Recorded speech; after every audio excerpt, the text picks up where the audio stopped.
And joining me now is Nebal Farsakh, spokesperson for the Palestine Red Crescent Society. She joins us live from Ramallah in the occupied West Bank. Very good to have you on the program. Can you update us on what's happening right now at that Al-Quds Hospital? Good evening and thanks for having me. The situation in Al-Quds Hospital that is run by the Palestine Red Crescent Society in Tel El-Hawa neighborhood in Gaza City remains critically dangerous. Our teams are working under very and extreme dangerous conditions. The sounds of bombardments and airstrikes continue to be heard day and night. No one is able to go out of the hospital, or no new patients can even reach the hospital. At the same time, the major station for oxygen remains not operating. We are completely relying on oxygen cylinders that may last for only a few days. Up to this moment, Israeli occupation forces reject our attempts to get the power generator for the hospital, as also the power generator is out of service. And now we are relying on the small generator, trying to get into the hospital, the generator, but Israeli forces still refuse these attempts. We continue to call on the international community to intervene immediately to protect Al-Quds Hospital, its patients and medical staff, as we are extremely worried about the safety of our colleagues inside the hospital. Nebal, help us understand here. Once this oxygen runs out, what happens then? As you know, patients in the ICU and other patients who rely on equipment that need also oxygen will lose their life.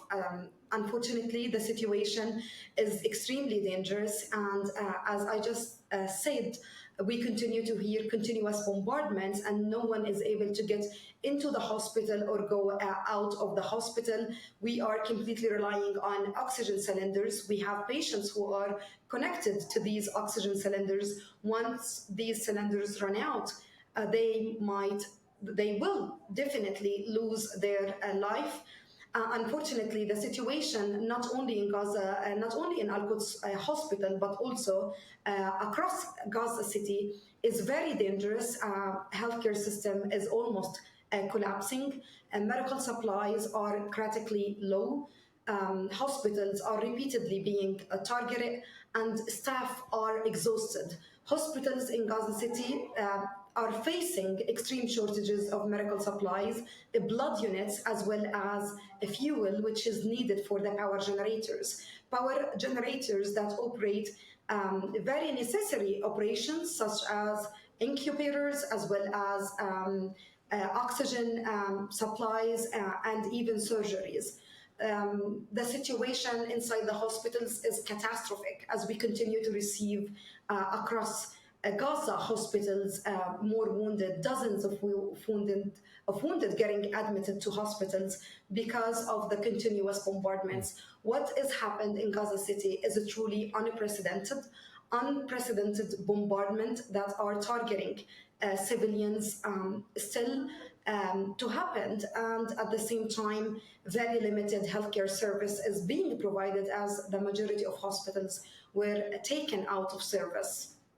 Nebal, if I'm not mistaken, Al-Quds is one of the hospitals that have actually been told to evacuate as those Israeli troops are now moving forward to try to occupy Gaza City. And at the same time, they're now blocking the doors, the entrance to that hospital, so no one can actually get in or get out. Why is that? Have they told you why they're blocking the entrance?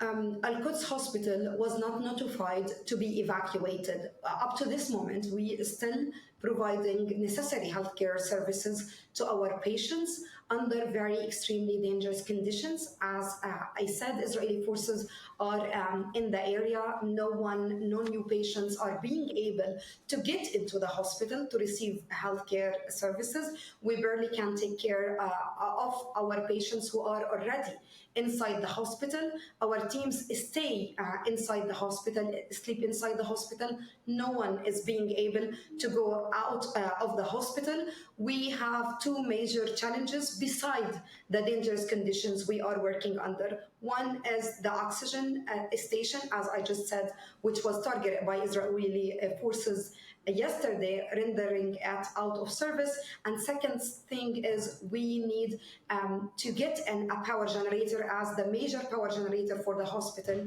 was out of service. And up to this moment, we're still trying to get a new generator inside the hospital. We're trying to minimize our consumption as much as we can, so we can continue a longer time providing life-saving healthcare services for our patients.